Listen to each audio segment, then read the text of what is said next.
Go back in time for $5, take a train ride to benefit the Silver Star Scholarship Fund. We'll tell you all about it coming up next on Carolina People.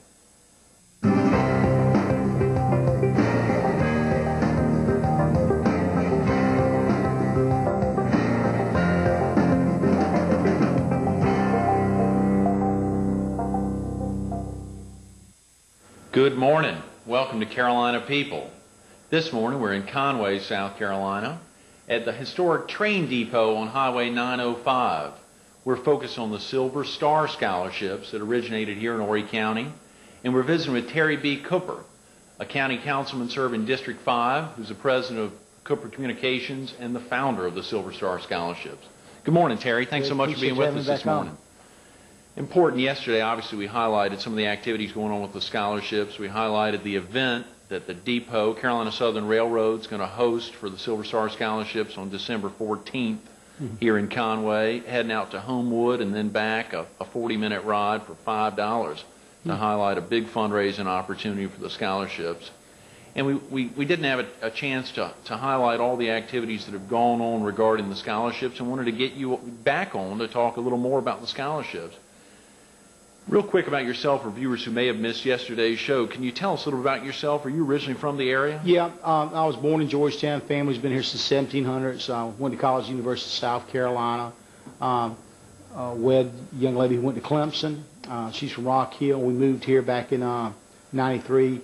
I had an opportunity to come down here and run some radio stations, and we've been here ever since. And plan on not going anywhere else. We just love the Strand, and this is where we want to raise our family. We have two wonderful kids. How long have you served on Horry County Council? 4 years. Okay, great. And you're going into your second term. I think you recently ran unopposed. That's correct. Which was wonderful. What about the Silver Star Scholarships? When were they set up?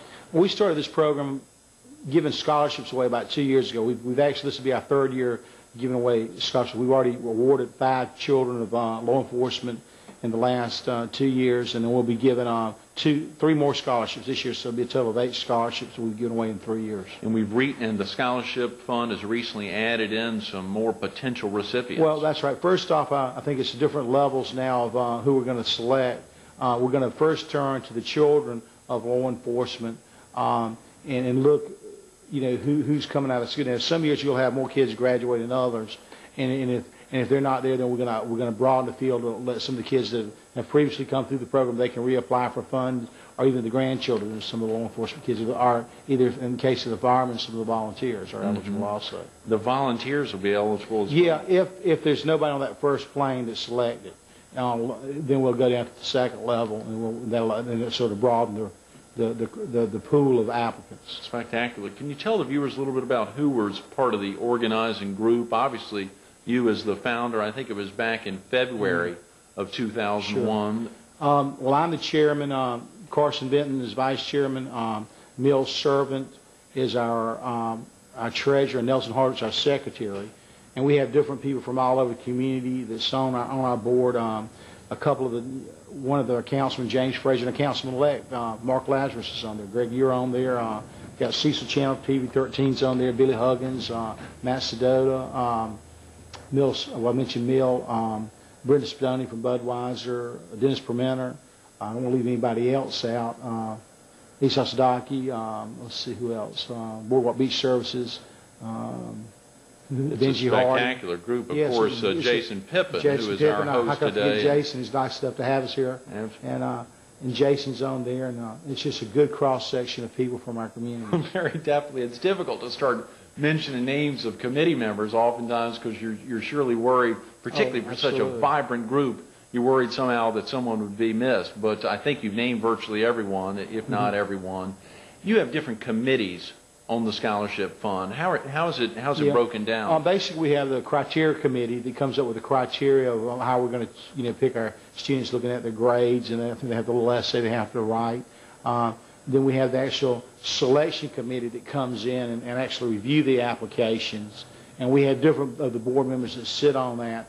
And then we have a public relations or media committee that is responsible for getting the message out, for example, about the train ride, for about the fundraiser we'll do at Wild Water and Wheels, And one name I mentioned leave off was Marshall Smith from Virgin Chapin. He's on our board also, and we're looking at doing some more things with those folks. And then last year we ran a good PSA campaign and got some funding through the mail, and they can continue to mail if someone's watching. They want to mail some money. They can mail it to the Silver Star Foundation, 4447 Highway 17 Business, Murrells Inlet, South Carolina. And it's 29576, I believe. Right. And if they want more information, they can also call me at my office at 357-3098, or contact any of our board members. Absolutely. So surely the opportunity to be out here on December 14th for the fundraiser that will launch here at the depot, travel about 20 minutes up to Homewood, only $5 a piece. I think recently Carolina Southern provided this opportunity for the All Aboard Committee, trying to raise funds for the Myrtle Beach Train Depot and restoring that depot, and they raised $5,000 that day with 5 different train rides. So the opportunity is immense, and surely the ability for us to highlight that. That's right. I mean, the more money we raise, the more kids we'll send off to school. I mean, we're not the goal of this committee and our board is not to just raise money, keep it into the bank account. It's to spend that money back out in scholarships. Right. And so that's what you'll see happen. And it's kids that, of our everyday heroes, the ones that are out there every day protecting us, whether it's fire or police. What amounts are distributed to the students, Terry? It varies depending upon how much money we bring in each year. I think the highest we've given out so far has been a couple of thousand so far is about the highest I think we've given out. But it varies. We were able to, I think last year we had some additional funding, was able to come back in and award some smaller scholarships to some students that were already in college. And who is eligible to apply for the scholarships now? Right now, any child of any Horry County Police or Sheriff Department or any Horry County fireman. Now, in time, we hope to expand that. We have representatives from the municipalities, both police and fire, but right now, we have not raised enough funds to do that. But that is a goal. When we first started the program, it was just police and the sheriff's office. But since then, last year, we were able to add in the fire department. Right. And this year, when we go through the applications, if we don't choose enough recipients from that first level, we'll go down to the second level, which will be volunteer firemen, kids that are already in college, and also grandchildren of law enforcement, because a lot of our law enforcement and fire personnel are grandparents too. The board also has 3 ex officio members. That's correct. Sheriff Thompson, Police Chief Goward, and Randy Webster. And the Chief Rep Webster there with the fire department. And real quick, how are selections made? The selections are made, it's the responsibility of the various chiefs to get that information out to their personnel. It's turned in, and there's a criteria they have to meet. I think they have to, there's a certain grade point ratio they have to have. There's a little essay they have to write. They have to lay out where they're going to hopefully go to school, what they're going to accomplish. And then they send that back into the criteria committee, and the selection committee comes in and reviews that. Then they actually come back before the board, and the full board votes on it. You provided the address for where folks could send donations earlier. That is one way to receive, that the scholarship can get funds. There are a couple other ways. I think you've highlighted them. Of course, this train depot ride. And Wild Water Wheels, and hopefully maybe we could do something later in the year on that. That's going to be a big event. We usually have it out, well, we always have it at Wild Water Wheels up in Surfside Beach. And it's a great, and Mark's kind enough, the Lazarus family was kind enough to discount those tickets down by 50%. So it's a great day to come out to the water park, a 50% discount, and everybody comes to the water park, and they're carrying one of our tickets, and we pass them out all over. We get $3 towards the scholarship fund, and that's been one of our biggest fundraisers along with the train ride. Definitely, definitely. And Terry, real quick, again, if someone wants to contribute, if they're either in Horry County or if they recognize this need and they don't have a scholarship in Marlborough County or Dillon County or Darlington County, if they want to recognize law enforcement officers and firemen and women and their children, they could still make donations and could call you at 843-357-3098. So it's a great opportunity to get in there. Real quick, Terry, who inspires you? Well, I like to think my wife and my children every day. That's what gets me going every day. I'm real family oriented. We spend every weekend with our families. We love going to the football games. Growing up, there were certain members of my family. I'm very close to my sister. She was voted when we were growing up. She was voted most popular in her school was was a very outgoing personality, had a big influence upon me. As I got older in life, I mean, there's been certain people that's come across at different times in my life. You know, greatly admired Carroll Campbell when he was governor. I was in J.C.'s years ago. Yancey, who's a state senator now. And then then I was on the board in Greenville. There was two gentlemen up there, the director for the Boys Club and the director for Special Olympics. I was on both those boards and saw the time that they gave for not a lot of return money-wise to the community. And that's really kind of how I got in politics. I spent over 20 years in public service just out there donating my time before I decided to run for politics. So there's a lot of people, no particular person other than I think I'm very, very influenced by my family every day. Very definitely. Honorable Terry B. Cooper, Horry County Councilman, District 5, not only the president of Cooper Communications, but also the founder and chairman of the Silver Star Scholarships, which we're highlighting today. A man, when asked who inspires you, the first answer is his wife and children. Terry, thanks so much for being with us this morning. Thanks for having us on. Thank you. Stay tuned for more Carolina People coming up next.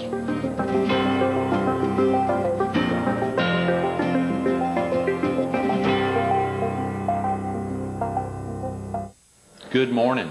Welcome back to Carolina People. This morning we're in Conway, South Carolina, at the historic train depot on Highway 905. We're focused on the Silver Star Scholarships, and we're visiting with Horry County's Police Chief, Paul Goward. Chief Goward, thanks so much for being with us this morning. Good morning, and I can't think of a nicer place to be to start out the day. Incredible. I hope you were able to walk around a little this morning. I've been in here before, but it's always nice to come back because it is really an incredible place. It is an incredible place, and it gives the opportunity to highlight an incredible event that the Carolina Southern Railroad is hosting for the scholarships on December 14th out here after the Conway Christmas Parade. The opportunity to get out and ride for 40 minutes for $5, something that recently raised $5,000 for an all-aboard committee over in Myrtle Beach. So a great highlight. Real quick, so viewers know, I know Terry was just on, Councilman Cooper was on, he talked about the ex officio members of the Silver Star Scholarship, folks who can't vote, but oftentimes come to meetings just to be around, have an idea, and help provide a little guidance for some of the needs of Horry County police officers, men and women, and some of their children, as well as Sheriff Thompson, who was on yesterday, who could highlight as an ex officio member.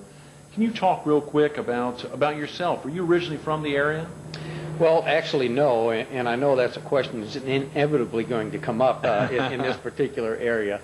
But no, I'm originally from a Midwestern city, Wichita, Kansas. I retired there as a deputy police chief going on 8 years ago. As of the 15th of May this year, I'll have been here in Horry County for 8 years as the police chief.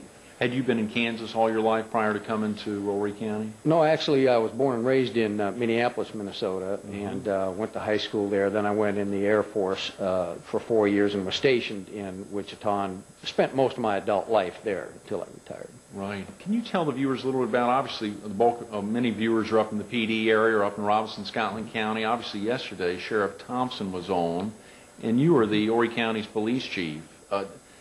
How exactly is the police different from the sheriff's office in the county? Well, the primary difference is the police department serves what you would normally expect the traditional kinds of law enforcement things that take place in the county, the patrolling, the investigation of crimes, and the full-scale realm of a full-service police department, as opposed to the sheriff's department, who deals more with the civil issues, paper service. They have jurisdiction over the detention facility. They transport prisoners, both interstate and intrastate. And they have some other functions statutorily designated for them, such as the sex offender registry and things of that nature. So we have clearly distinguished functions for both agencies, and our jobs don't conflict with one another. We have a tremendous working relationship. That's fantastic. Here in the county, an amazing opportunity setting up the Silver Star Scholarships a little less than 2 years ago. Councilman Cooper approached a lot of folks in the community. How did you get involved with the Silver Star Scholarship Fund? Well, I guess I was kind of an obvious choice as Right. an ex officio member, as the police chief. Certainly, I had some special insight into the needs of law enforcement personnel, and probably would have the background to provide a board consisting of those folks who are active in the community, but maybe not as closely connected to law enforcement as I would be, or as Sheriff Thompson would be, or in the case of Fire and EMS as Chief Webster would be. So I think probably it was just the obvious contact by Mr. Cooper, who wanted to get this off the ground running, to have a good base of information to provide some guidance to the committee. And when he asked me to participate in that particular way, I was obviously eager to do so. It sounds like from Councilman Cooper that the original focus, I think, started with police, and then sheriff was added on, and then the, obviously, fire and EMS. Yeah, well, I think there's been some recent occurrences in the country that have placed a focus on public safety, obviously being something much more comprehensive than simply law enforcement. And so I think the effort to incorporate into the Silver Star program that particular identification that the country was making with public safety was certainly appropriate. Right. Do you and folks within the police department feel a direct, have you begun to see an impact of the scholarship program on your officers? I think that the program's still new enough so that the future impact that we hope for it to have may still be kind of weighing in the balances right now, but certainly the fact that we've had some scholarships already awarded to children of members of the police department, that the whole concept is something now that folks are eager to get involved with. And within the police department, who are eligible to receive the scholarship? The initial setup of the scholarship protocol was for first-year college students. In other words, those seniors in high school who are just entering college for their first year. There's now some talk in the board, with my awareness as an ex officio member, to extend that beyond as kind of a continuing kind of thing into the second and third year, and maybe even the fourth year of college, maybe to some lesser degree, and to keep encouraging first-year students to get their feet on the ground financially through this effort of Silver Star. And within the department, how are the office, how are the holders, how are the members notified of the scholarship fund? Well, we put out a bulletin annually and place it on all of the notification boards that our employees usually have to look through to find out what's going on with the police department. We give them the dates and the process by which they can make application. They come to my office and see one of my secretaries or clerical people, and they assist them through the process of turning in the application form. Right. On a different note, real quick, Paul, are there any accomplishments over the past year within the police department of which you're most proud? Well, right now, we're really proud of an ongoing effort to get a regional drug lab completed for the police department. We've had some difficulty in the past because of the proliferation of drugs in Horry County and in the rest of the state in getting quick prosecutions on our drug cases because SLED is too overwhelmed by the demand throughout the state to provide that function.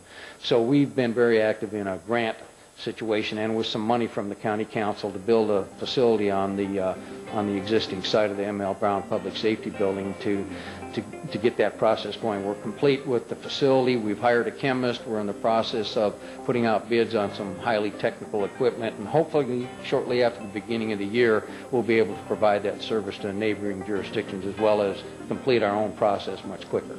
That's an exciting accomplishment. It is.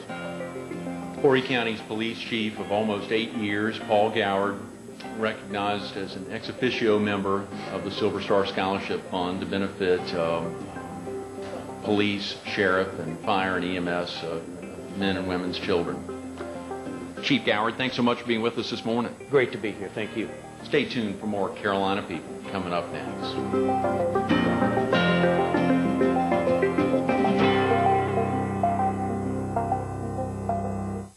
Good morning.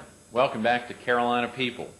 This morning we're in Conway, South Carolina, at the historic train depot on Highway 905.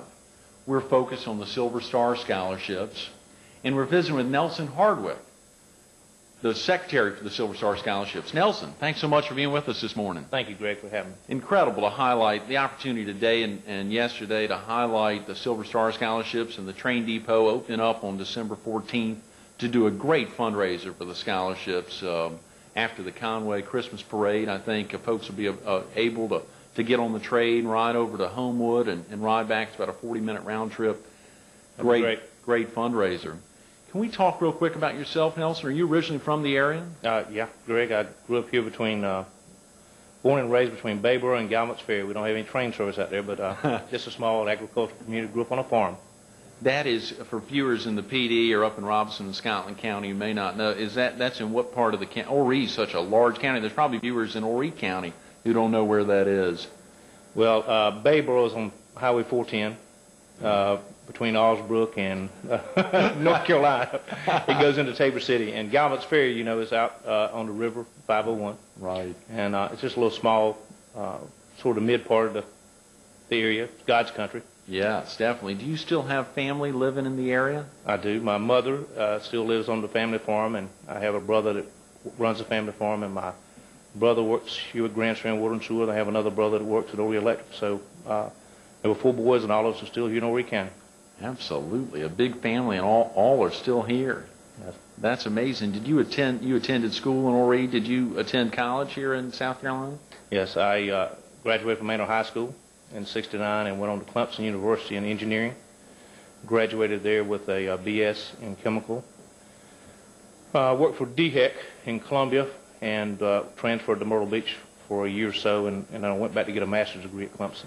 And after that, I worked in Florence for about a year and came back to Horry County with Grand Strand Water and Sewer Authority.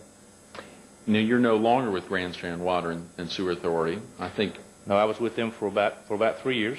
We were helping with when I came in, they were working on the Swartz plant in Socastee and trying to build a central treatment plant to eliminate a lot of the individual sewer systems that were in the county. And that being my background and stuff, we worked through that, and when that was finished, I got an opportunity to go into private practice and did that in 1980. You founded Hardwick and Associates in 1980. No, Hardwick and Associates is what I do today primarily, but I went to work at Surfside with Geofuel Plantation Incorporated. It was by that time it had been sold to a group of stockholders out of Knoxville, Tennessee, and I went to work with them and worked with them for a year or two. And I had gotten my PE in '77, and I started an engineering company on the side. I hired a couple draftsmen, over a period of time, and Barry Green came to work with me probably in mid-'80s. A partner and I founded a construction company in the mid-'80s, and we did underground utility work, water, sewer, and storm drainage. I invested in some real estate endeavors along the way and have a lot of that going on. But now my son worked with me in high school. He went to local tech, and then he took the 2+2 program at Trident Tech and graduated from Citadel about 2 years ago, and he's in the business with me, and I'm just glad to have a family business, and we're trying to expand that. There's only 3 of us working there, myself and Barry and my son, and a little small family business, and I'm trying to target on that and grow that company a little so he can continue to be part of the community. How many children do you have, Nelson? 3, 2 daughters and a son. Is that right? Are your daughters involved in the company at all? Not in that part, but they have. My oldest daughter worked with my wife at Deerfield Realty, and my youngest daughter just finished nursing course, and she's married and lives in Florence. Great. Real quick, now as we think about the Silver Star scholarships, when did you get involved with the scholarships? We got together, I guess, with the initial group. Yourself and Terry and I, many of us met about 2 years ago, and decided about the size of the board and tried to get people, various leaders throughout the county, good cross-section, and we did, and started Silver Star. Have you had an interest in education other than this service on the Silver Star scholarships? Well, Greg, I grew up on a tobacco farm, and the only way out is get an education. And so I was glad to leave and go to Clemson, and I know in my case it was a small farm, but my family supported me and wanted me to go. But education is a way out for us to be able to provide for our families long term. And so I think it's important to try to help some of the people that are community involved, people that every day put their life on the line for you through fire or police protection, that their children have the same kind of opportunity to get a good education, college education, or whatever we want to do, and so they can provide for their families. Absolutely. How do you see the program and the scholarship expand in future years? Well, in the past couple of meetings we've had, we've talked about, we started out just with police and the sheriff's office. We expanded to fire. One of the things we're having a committee to look at now is to include maybe a volunteer fireman and various things like that. But we need some help from the community to help with the scholarships. As the money comes, there's no problem in finding good applicants that need some help to go to college. Very definitely. Nelson Hardwick, man who grew up on a tobacco farm in Horry County, who recognized the need in education at an early age to be able to get out and expand himself, also to get back and support the family throughout the community. Thanks so much for being with us this morning. Thank you, Greg. Stay tuned for more Carolina People coming up next.